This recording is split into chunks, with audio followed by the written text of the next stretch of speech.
Keluar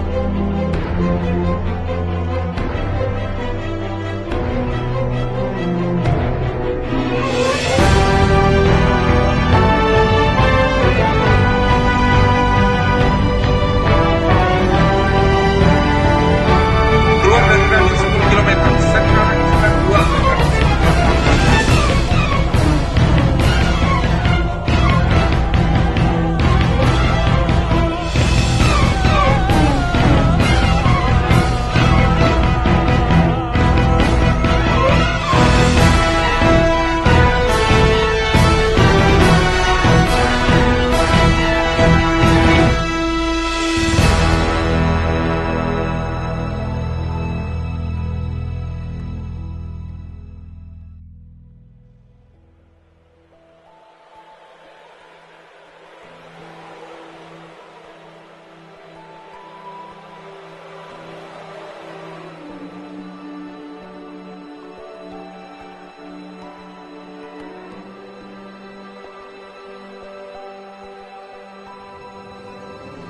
Merapi berdiri tegak dengan ketinggian 2.917 meter di atas permukaan laut.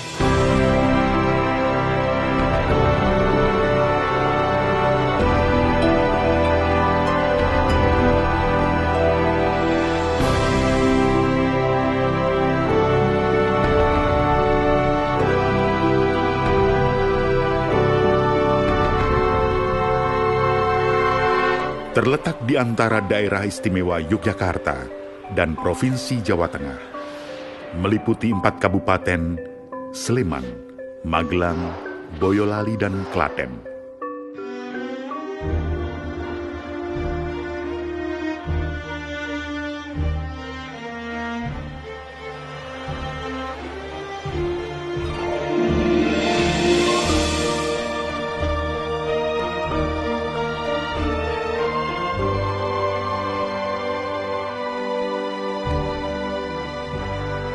Namanya tersohor sebagai raksasa laboratorium alam, menyimpan sejuta kearifan yang erat dengan kebudayaan Jawa.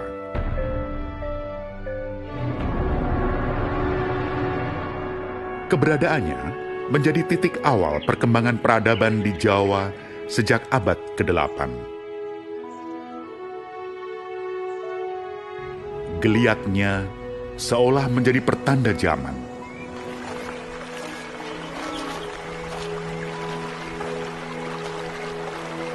Perilakunya memberikan inspirasi para cendekia.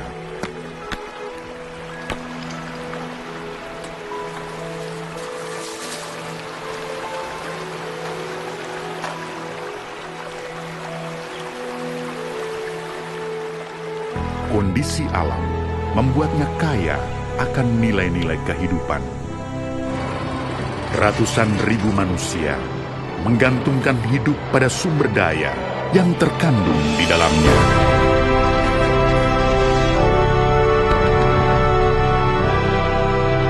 Pesona keindahan yang ia suguhkan juga menjadi potensi wisata yang luar biasa.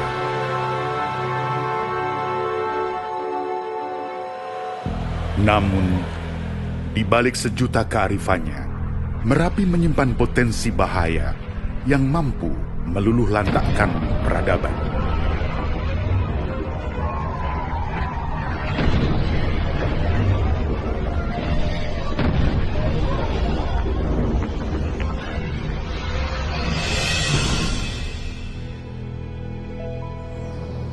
Merapi bertipe strato, terbentuk dari lapisan endapan piroklastik dan aliran lava. Lava Merapi berjenis andesit basaltik dengan kandungan oksida silika berkisar antara 52 hingga 56%. Merapi memiliki tipe letusan efusif dan eksplosif. Letusan eksplosif disebabkan oleh magma yang kaya akan gas, sedangkan letusan efusif menghasilkan magma yang relatif encer, sedikit gas, dan dicirikan dengan pembentukan kubah lava di awal erupsi.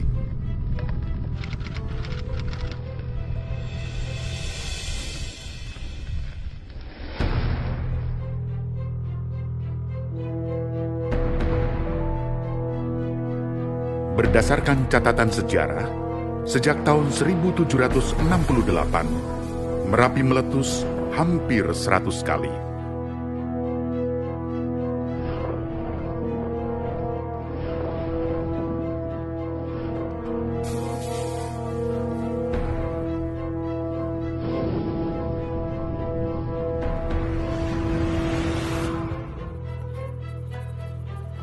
Beberapa digolongkan letusan besar, diantaranya pada tahun 1872, yang menghasilkan dentuman suara hingga terdengar di Kerawang dan Madura. Dahsyatnya letusan membentuk kawah seluas 480 kali 600 meter persegi yang membuka ke arah barat. Letusan besar juga terjadi pada tahun 1930, menewaskan 1.300 orang dan 2.100 binatang ternak. Terakhir, pola yang hampir sama dengan letusan tahun 1872 kembali terjadi pada tahun 2010. Erupsi Merapi tahun 2006 merupakan peringatan awal perubahan ancaman ke arah selatan. Untuk itu, pada tahun 2008, Badan Geologi menyusun skenario ancaman letusan besar Merapi ke selatan. Bagaimana kita ketahui sudah lebih dari 100 tahun tidak pernah terjadi letusan besar di Gunung Merapi. Sementara erupsi 2006 telah membentuk bukaan kawah ke arah selatan. Maka bila terjadi letusan mendatang, kemungkinan besar mengarah ke sektor selatan dan Tenggara. Di antara 4 kabupaten yang masuk kawasan rawan bencana Gunung Merapi, Kabupaten Sleman akan menerima dampak yang paling besar. Apabila letusan besar itu terjadi, perkiraan ancaman awan panas ke alur kali Woro bisa mencapai 10 km, ke alur kali Gendol bisa mencapai 12 km. Alur Kali Kuning bisa mencapai 10 km dan ke arah Kali Boyong bisa mencapai 8 km. Perkiraan ancaman awan panas ini kita dasarkan pada peta area terdampak erupsi tahun 1961, kita proyeksikan ke arah selatan.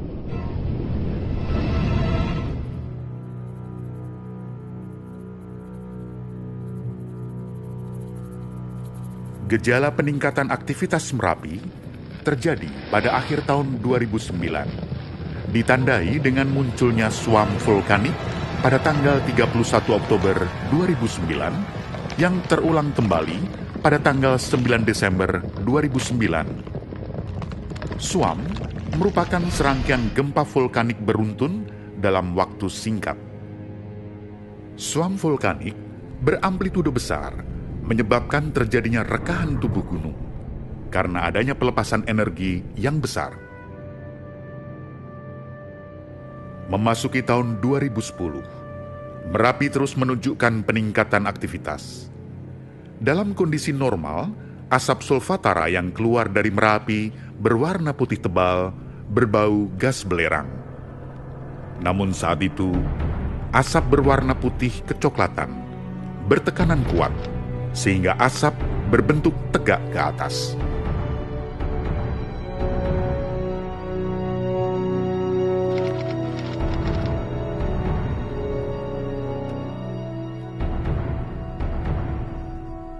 Suam vulkanik kembali terjadi pada tanggal 10 Juni 2010. Aktivitas kegempaan terus meningkat mencapai lebih dari 100 kali per hari.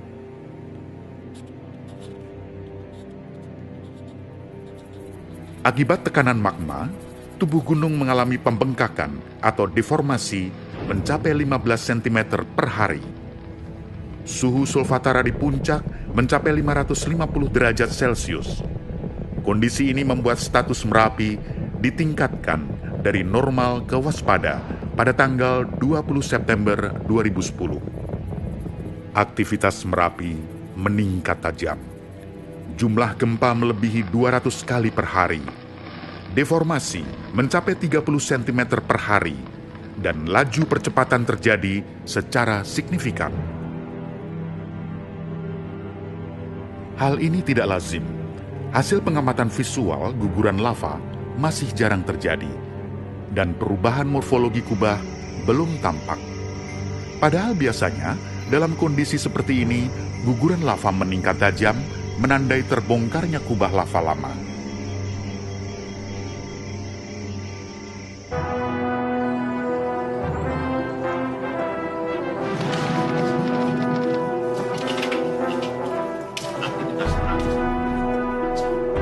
Letusan eksplosif diindikasikan oleh besarnya kandungan gas yang dilepaskan magma. Salah satu parameternya adalah tingginya kadar karbon dioksida atau CO2.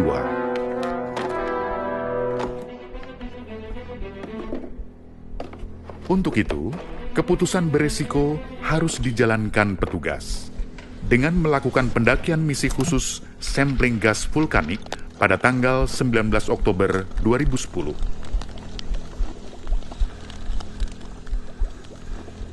Karbon monoksida atau CO di dalam kantong magma akan beroksidasi menjadi CO2. Tingginya kadar CO2 menunjukkan aktivitas magma yang semakin naik ke permukaan dengan tekanan gas sangat kuat.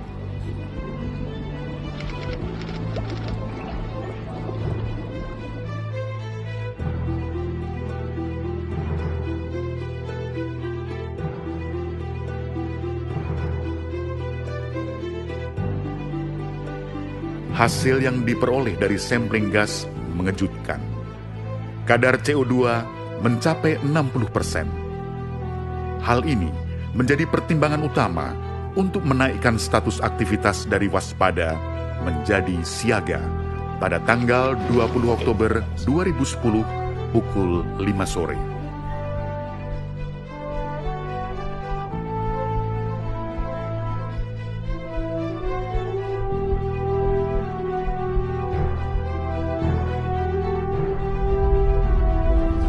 Suara gemuruh Merapi menggetarkan rumah-rumah warga. Gempa terjadi melebihi 400 kali per hari hingga jenisnya tak bisa dibedakan lagi. Tubuh gunung bergetar, menghasilkan tremor vulkanik. Tekanan gas terus mendesak, sementara kawah tersumbat oleh sisa-sisa kubah lava hasil erupsi sejak tahun 90-an. Deformasi mencapai 50 cm per hari dengan inflasi terkuat di sektor selatan. Akhirnya, pada tanggal 25 Oktober 2010, pukul 6 pagi, status aktivitas Merapi ditingkatkan dari siaga menjadi awas. Aktivitas Merapi saya naikkan dari siaga ke awas.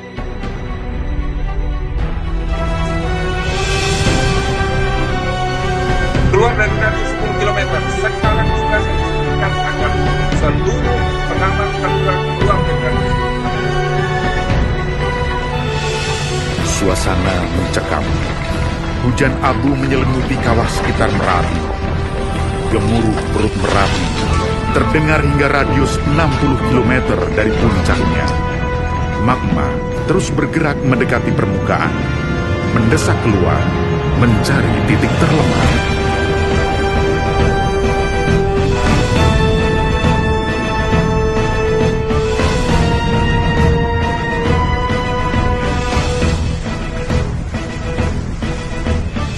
Tanggal 26 Oktober 2010 pukul 5:02 sore, letusan pertama kali terjadi berupa semburan awan panas. Gas bertekanan tinggi dilepaskan magma Merapi menjebol kubah lava 2006 yang mengarah ke selatan.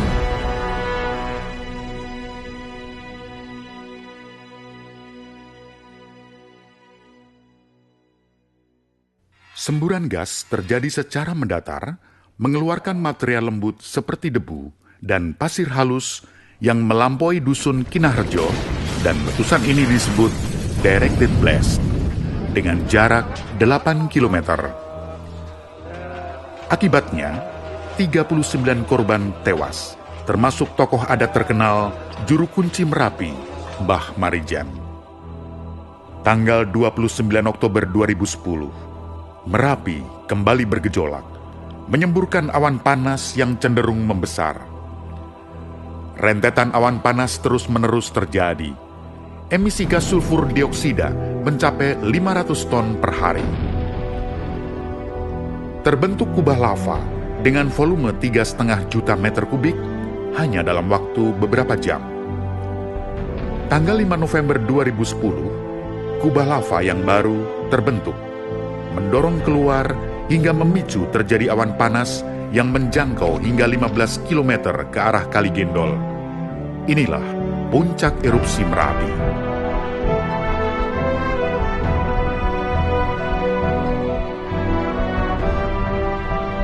Untuk itu, radius aman dinaikkan menjadi 20 km untuk Sleman, 15 km untuk Magelang, 10 km untuk Klaten dan Boyolali.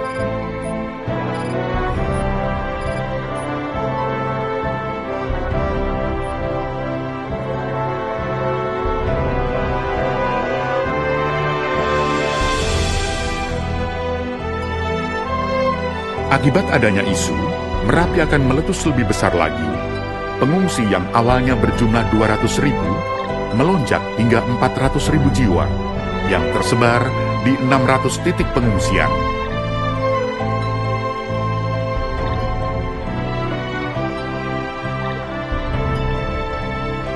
Setelah mencapai puncaknya, aktivitas erupsi berangsur menurun.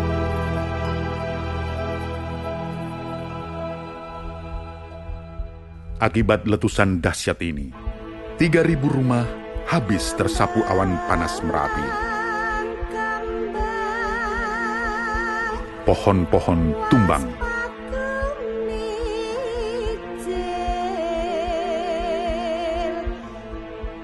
Lebih dari 3.000 binatang ternak mati.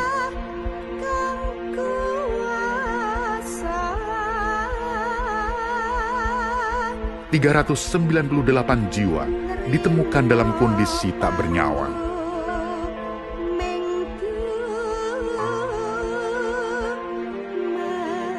Lebih dari 800 orang kehilangan usahanya.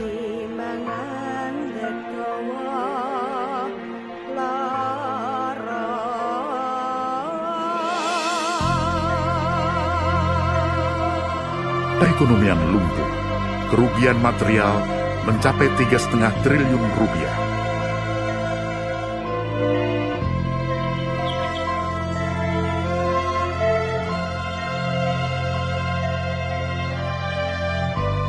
Kini morfologi puncak Merapi berubah total. Terbentuk kawah berdiameter 500 meter dengan kedalaman sekitar 100 meter yang menghadap ke selatan dan tenggara. Hal ini menyebabkan ancaman letusan Merapi beberapa dekade ke depan dominan ke arah selatan dan tenggara.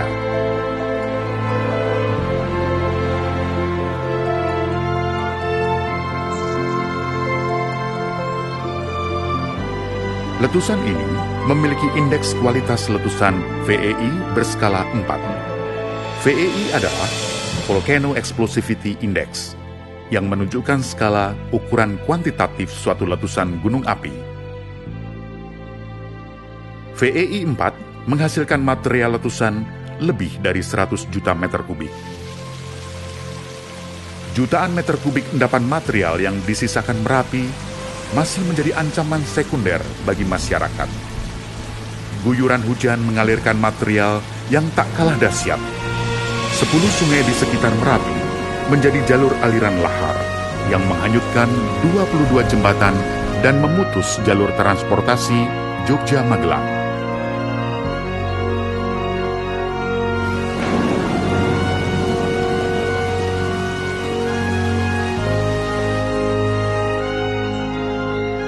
Untuk menghadapi ancaman bencana Merapi ke depan, para pemangku kepentingan melakukan upaya mitigasi.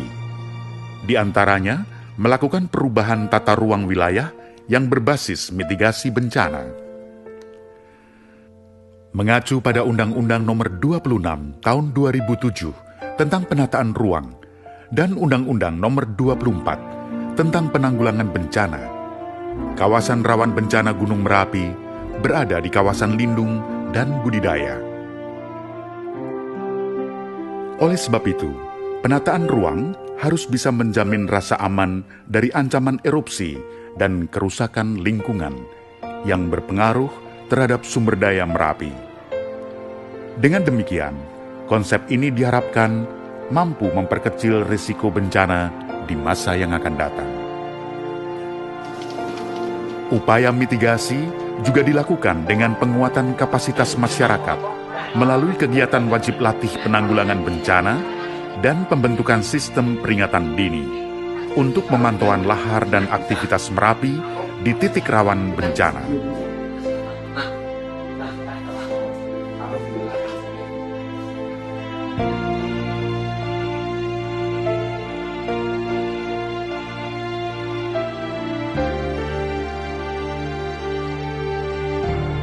Alam menyuguhkan sejuta kearifan bagi setiap insan yang tumbuh di sekitarnya. Berkatnya, manusia hidup di atas kemakmuran, kedamaian, dan kesejahteraan.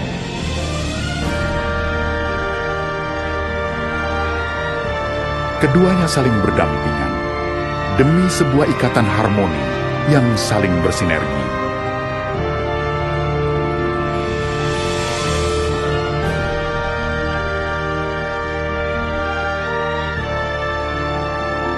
Sudah selayaknya tumbuh rasa saling mengerti dan menghargai antara bumi, alam, dan manusia. Belajar dari Merapi.